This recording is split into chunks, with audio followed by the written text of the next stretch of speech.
नमस्कार। देश में चुनाव परिणामों के आने के बाद बहुत सारी सीटों, बहुत सारे नतीजों पर समीक्षा हो ही रही है, लेकिन सबसे ज्यादा समीक्षा उत्तर प्रदेश की हो रही है। अभी अभी पता चला है कि उत्तर प्रदेश के मुख्यमंत्री योगी आदित्यनाथ ने सारे अधिकारियों को तलब किया है, रिपोर्ट मांगी है। योगी आदित्यनाथ दिल्ली भी आ रहे हैं और दिल्ली भी उनसे चर्चा होगी। हार का ठीकरा योगी आदित्यनाथ के माथे फोड़ा भी जा सकता है। जीतो जहां भी जीत हुई मोदी जी को सेहरा, और अगर हार होती है तो वहां के स्थानीय नेतृत्व का, और इसमें कोई दो राय नहीं कि योगी आदित्यनाथ पर भी ये जिम्मेदारी है कि उनके मुख्यमंत्री रहते सीटों की संख्या आधी कैसे हो गई। इस जिम्मेदारी से योगी आदित्यनाथ भी पीछे नहीं हट सकते। हालांकि प्रधानमंत्री मोदी को चुनने के लिए देश का चुनाव हो रहा था, तो इसलिए प्रधानमंत्री के खिलाफ कोई हवा थी या एंटी मोदी लहर उत्तर प्रदेश में चल रही थी, ये बात भी अपनी जगह है। लेकिन इसमें ज्यादा सबसे सफलता की कहानी अखिलेश यादव ने लिखी, और वही अखिलेश यादव जिनको इस चुनाव से पहले राइट ऑफ किया जा रहा था, वही अखिलेश यादव जिनके नेतृत्व पर सवाल उठाया जा रहा था, वही अखिलेश यादव जिनके टिकटों के बंटवारे पर भी बड़े सवाल थे। आज मैं रामपुर की कहानी लेकर के हाजिर हूं। क्या हुआ रामपुर में, और जो काम मुलायम सिंह यादव नहीं कर पाए वो काम अखिलेश यादव ने इस बार चुनाव में कैसे कर दिया, ये जानने की कोशिश करते हैं। देखिए, मुलायम सिंह यादव ने समाजवादी पार्टी जब बनाई और उसके बाद उन्होंने एक तरीका यह अख्तियार किया कि उन्होंने तमाम क्षेत्रीय छत्रप, यानी एक एक इलाके के एक मिनी मुलायम सिंह यादव उन्होंने बना दिए, और उन्हीं अपने चेहरों पर वो 2-3 जिलों की जिम्मेदारी रखते थे। जैसे बलराम यादव पूर्वांचल के 2-3 जिलों की, इसी तरह काका दादा गाजीपुर और आसपास के जिलों की, अंबिका चौधरी बलिया और आसपास के इलाके की, पारसनाथ यादव जौनपुर के आसपास के इलाके की, अलग अलग इलाकों में। इसी तरह रामपुर में, और रामपुर के बगल में मुरादाबाद और संभल की बहुत दखल आजम खान का भी लंबे समय तक था, और टिकटों के बंटवारे से लेके मंत्रिपरिषद में शामिल होने तक आजम खान का दखल खूब रहता था। तो अब क्या हुआ, अखिलेश यादव ने, मैंने पहले कहा कि अखिलेश यादव ने वो काम किया जो मुलायम सिंह यादव कभी नहीं कर पाए। यानी मुलायम सिंह यादव से नाराज होकर आजम खान कुछ दिन के लिए रूठे जरूर, लेकिन फिर मुलायम सिंह यादव के साथ आ गए, और फिर उतनी ही ताकतवर स्थिति में वो समाजवादी पार्टी में तब तक बने रहे जब तक मुलायम सिंह। मैं कई बार ये कहता हूँ कि आजम खान से एक इंटरव्यू में मैंने पूछा था, तो उन्होंने कहा था कि मेरे दूसरी पार्टी में जाने के सवाल पर, तो उन्होंने कहा था कि मेरे नाज नखरे मुलायम सिंह यानी नेताजी के अलावा कोई दूसरा नहीं उठा सकता। तो हुआ ये कि इन चुनाव से पहले, हालांकि एक आध वीडियो में मैंने पहले भी ये किस्सा आपको बताया है, लेकिन फिर भी चूंकि नतीजा आया है तो क्या हुआ है वो बताना जरूरी होता है।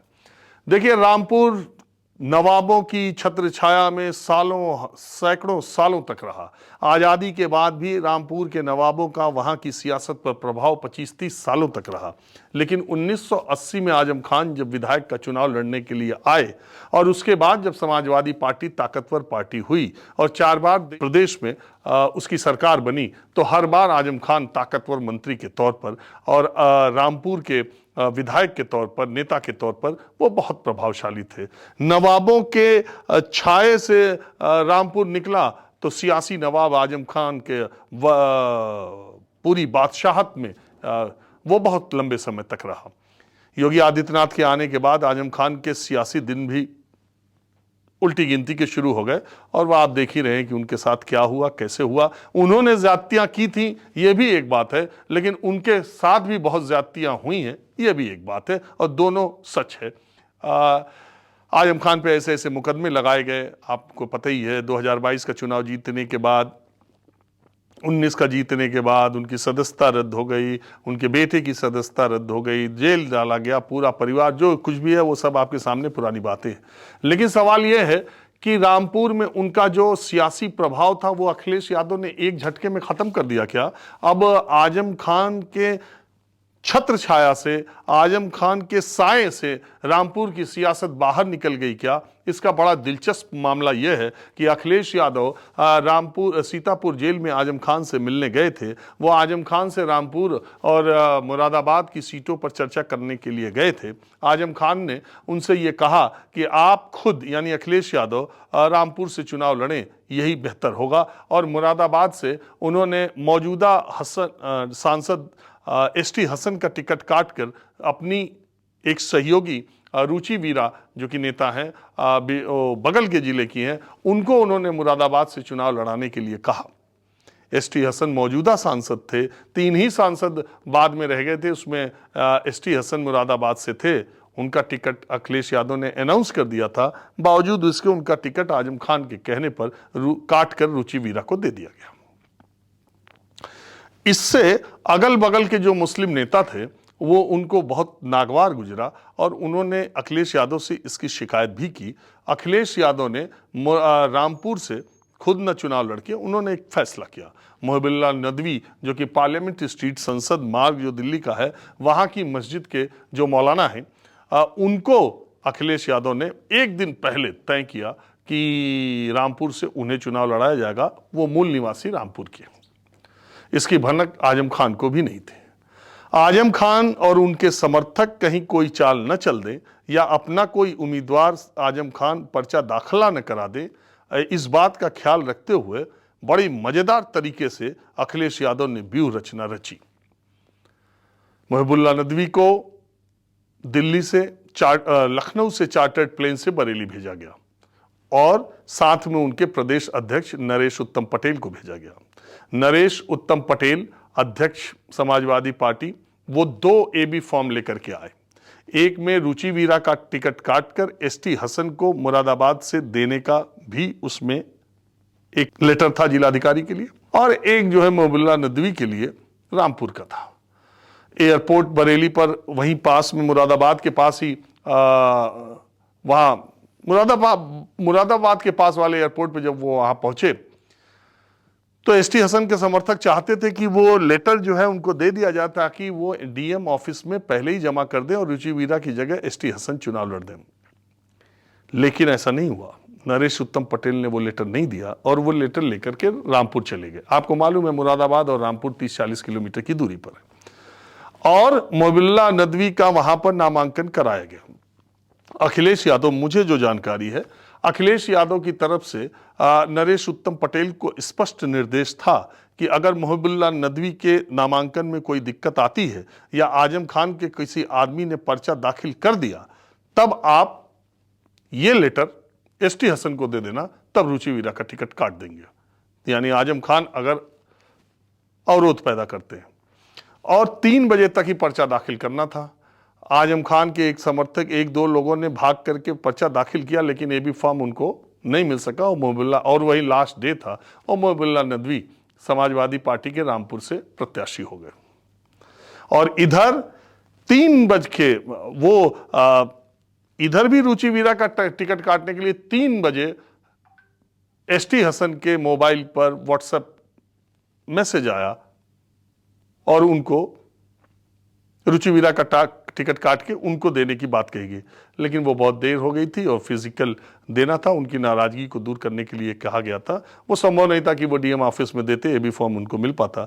तो रुचि वीरा यहाँ से उम्मीदवार हो गई और मोहबुल्ला नदवी वहाँ से उम्मीदवार हो गए।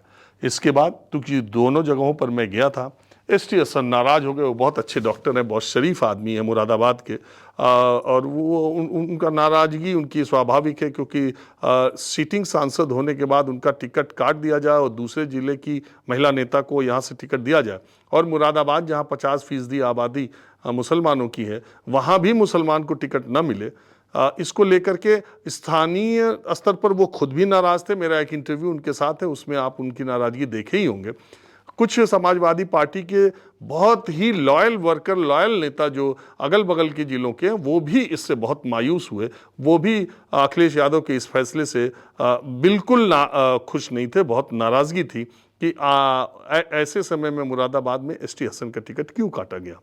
दूसरी तरफ मोहबुल्ला नदवी जो लड़ रहे थे रामपुर से जो आजम खान के करीबी लोग थे, उन्होंने उनका साथ चुनाव में नहीं दिया। और ये मैं बात जिम्मेदारी से इसलिए कह रहा हूं क्योंकि मैं उन चुनाव के दौरान 2-3 बार रामपुर गया। रामपुर में आजम खान के लोग समाजवादी पार्टी के अधिकृत उम्मीदवार के साथ नहीं थे, और आजम खान के लोग नहीं थे, ये बात अलग है। समाजवादी पार्टी का जो रामपुर का दफ्तर है, मेरी जानकारी के मुताबिक चुनाव के 2-3 दिन पहले तक मोहबुल्ला नदवी उस दफ्तर भी न जा सके थे। बाद में क्या हुआ मुझे नहीं मालूम। क्योंकि वहां पर आजम खान का मतलब समाजवादी पार्टी का मतलब आजम खान रामपुर में ये था।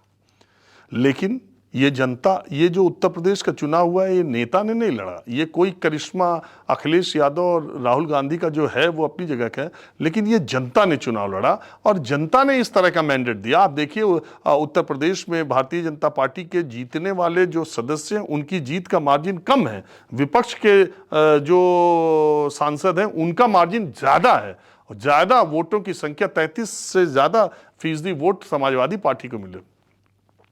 तो वहां आजम खान के लोगों के विरोध या समर्थन इसकी बहुत जरूरत न देखते हुए वहां की जनता भी आजम खान, अब मैं ये बात कहूंगा तो सुनने में आपको बड़ा अजीब सा लगेगा, लेकिन यह आजम खान के बारे में रामपुर की जनता का यही विचार ज्यादातर है कि उनको भी योगी आदित्यनाथ की सरकार से रामपुर के लोगों को कोई बहुत ज्यादा दिक्कत नहीं थी, और योगी आदित्यनाथ से आजम खान को जो परेशानियां हुई हैं उसको लेकर लोग भले कहते हैं कि उनके खिलाफ ज्यादा ज्यादतियां की जा रही हैं, लेकिन योगी सरकार के खिलाफ रामपुर में ऐसा कोई देखने में नहीं मिला। आकाश सक्सेना वहां से विधायक का चुनाव इसीलिए जीत गए क्योंकि लोग आजम खान के भी बहुत ज्यादा वहां की जनता खिलाफ थी और उनसे भी नवाबों की तरह इस सियासी नवाब से भी छुटकारा ना पाना चाहती थी।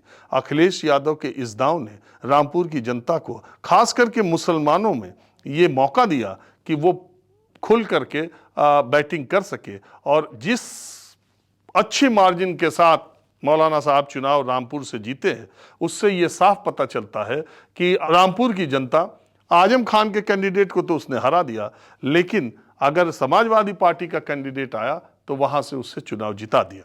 आजम खान के लोग चुनाव में नहीं लड़े तो भी अब अगले 5 सालों तक रामपुर के सांसद महबूबुल्लाह नदवी रहेंगे मौलाना साहब।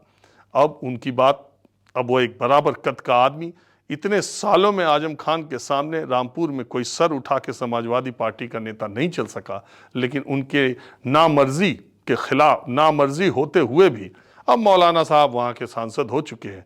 अब रामपुर के जो सियासी समीकरण है और समाजवादी पार्टी का जो मामला है, अब वो 2 ध्रुवीय होगा। ये संघर्ष तो होगा, लेकिन अखिलेश यादव ने आजम खान से रामपुर, कहने की बात यह है, लेकिन रामपुर में आजम खान का पसंदीदा उम्मीदवार ना होने के बावजूद अल्पसंख्यक समुदाय से आने वाला एक मौलाना जो कि दिल्ली के मस्जिद में बैठा था, सीधे रामपुर जाता है और वहां की जनता लाख वोट से ज्यादा जिता करके भेजती है।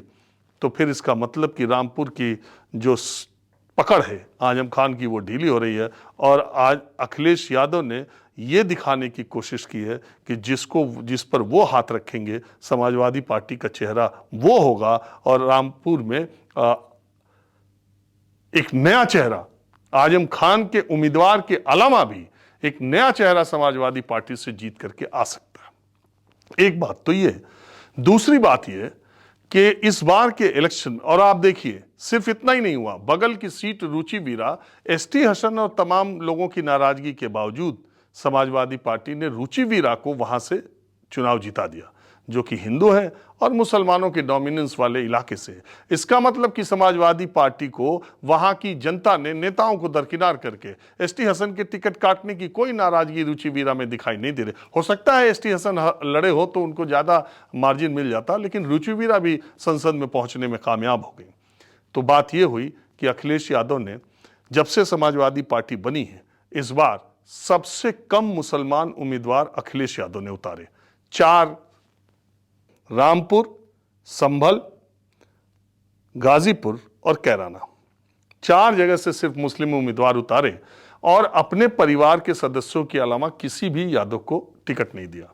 यानी 5 यादव 4 मुसलमान। MY की पार्टी, और 1858 सीटों पर, MY की पार्टी ही उसे कहा जाता है, 58 सीटों पर सिर्फ 9 सीटों पर यादव और मुसलमान को लड़ाया, और बाकी सारी जगहों पर उन्होंने दूसरे कैंडिडेट्स को लड़ाया। और उनका ये प्रयोग कितना सफल रहा वो नतीजे आपको बता रहे हैं।